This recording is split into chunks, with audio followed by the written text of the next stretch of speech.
Hey, what's up, Nerd fam? This is your boy Gashawn. I want to welcome you to Enter the Nerd. Today, we're talking about Roadhouse. This is most definitely a remake. Now, let me not be disingenuous here. Watching the trailer and everything, I knew this wasn't going to be really a good movie. Let's just be honest. Especially when I saw little glimpses of Conor McGregor's acting, if that's what we want to call it, right?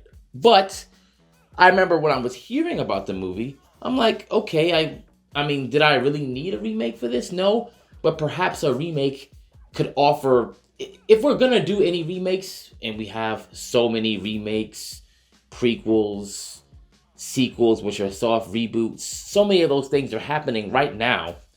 You know, I have to wonder, if it's gonna be a remake, what does it offer to it? And I'm going to answer this for you right now. It offers quite literally nothing to whatever happened in the 1989 movie, right? And we're going to talk about back and forth. Now, I didn't expect anything Academy Award winning. Hell, even the original wasn't Academy Award winning, but it was a much better movie. Now, if you care about spoilers, don't watch the rest of what I'm going to say here. But hopefully you don't really care. But let's just move on. So, in this movie, the only things that it does have similar is the fact that the main character's name is Dalton. He gets hired to pretty much be the head of security in a roadhouse, and then comes in contact with an antagonist who wants to do something to said roadhouse. And then there is kind of like a physical nemesis, and then there's an overarching nemesis. That is the only things that it has in common. Oh, and there's a love interest, which happens to be a nurse and have connections to someone else who also lives in the town. Those are the things that are similar to it. But beyond very surface level similarities, the movie lacks the heart and soul that the original Roadhouse had. Now, I'm not just saying it because everybody loves Patrick Swayze, and he did great in this role.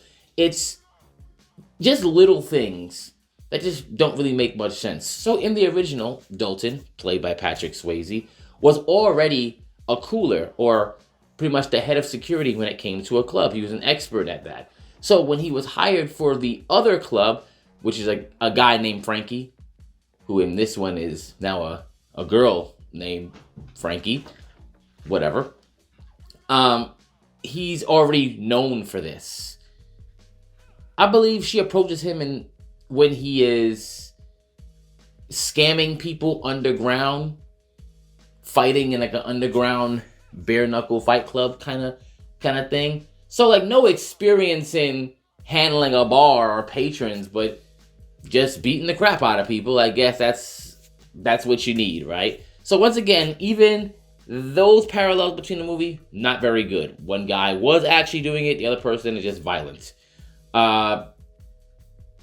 Even in just the overall world that was happening in there, what is his name? Brad Wesley, who is the nemesis in the first one, not the nemesis, pardon me. He's the main antagonist.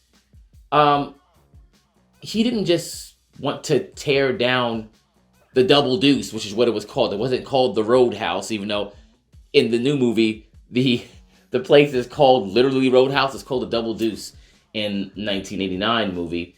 He didn't want to tear it down.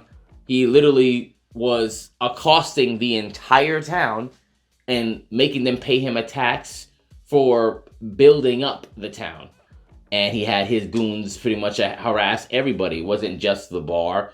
It was the guy that sold car parts. It's the guy that sold cars. Everyone got it. Even the alcohol being provided to the bar was also from this Brad Wesley dude. So he was a true villain, and he obviously, not only did he do some of the dirty work, but his guys, his henchmen, were also pretty messed up. And even his physical, the guy that, I guess Conor McGregor is trying to be the new version of, was much better too.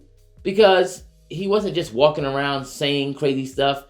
He was a badass. There's pretty much a scene where he tells Dalton's security to fight him all at once, and he beats him up. And that guy, funny enough, is also like a Taekwondo black belt. The dude that's in the older movie. Whatever. In this new movie, hardly anything really makes any sense. Uh, we don't know why Dalton pretty much kills his opponent in the ring. They said it was his friend. They don't ever get into what was the falling out between the two, why he was so mad, and how that equates to him being able to wire explosives and go after a dude who pretty much is a crime lord. You know, how does him killing somebody in the ring inadvertently equate to him being able to take lives and kill people in the myriad of ways in this movie? You don't know. Now, mind you, there are several leaps made in the first film, but in this film, those leaps are canyon wide. It's pretty crazy. So I'm gonna say, I normally don't say this for movies, but if you're going to be inebriated or under the influence, this will probably be a good time to watch this movie. Besides that, I wouldn't do it, and it's kind of crazy, right? Because Jake Gyllenhaal is actually very talented. He's got great movies under his belt. He really didn't need to do this. One thing that you do get from this, though, is I know he said he wanted to play Batman. And you know what? He can, and he has great physicality to do so. So I would love to see that happen. That's not a bad idea. I'd also I would love to see an end to the remakes, especially ones that are just cheap imitations of ones that were pretty beloved. I don't see anyone really talking about this positively, and they shouldn't. I don't see this going. I understand why this was on Prime and not in a theatrical release, because it's just really bad. It's bad. It just didn't need to happen. But a lot of these remakes also need to happen. Like even that little weird prequel thing with Willy Wonka, that didn't need to happen. There's so many things like that. It's like, and you can answer this question in the comments if you think so. Are original works like having like maybe like 60 or 70% original works in theaters? Is that time over? Are we all about remakes, reboots, sequels, and prequels now? Because that's a really sad thing, especially because a lot of these people really lack the imagination that people did a long time ago. Or are they just too scared to come up with something new, so they try for a surefire way to make money? Either way, let's talk about it. And hopefully, if it's too late for you and you watch this movie, I'm sorry. But look, watch the movie if you want. Just, I don't know, have a doctor on standby or something. I don't know, a priest, maybe. I don't know. It's just not a good movie. Watch the original one, though. I'll say watch them back to back, and you'll understand how much different they are. And like I said, heart and soul missing from one. Enter the Nerd.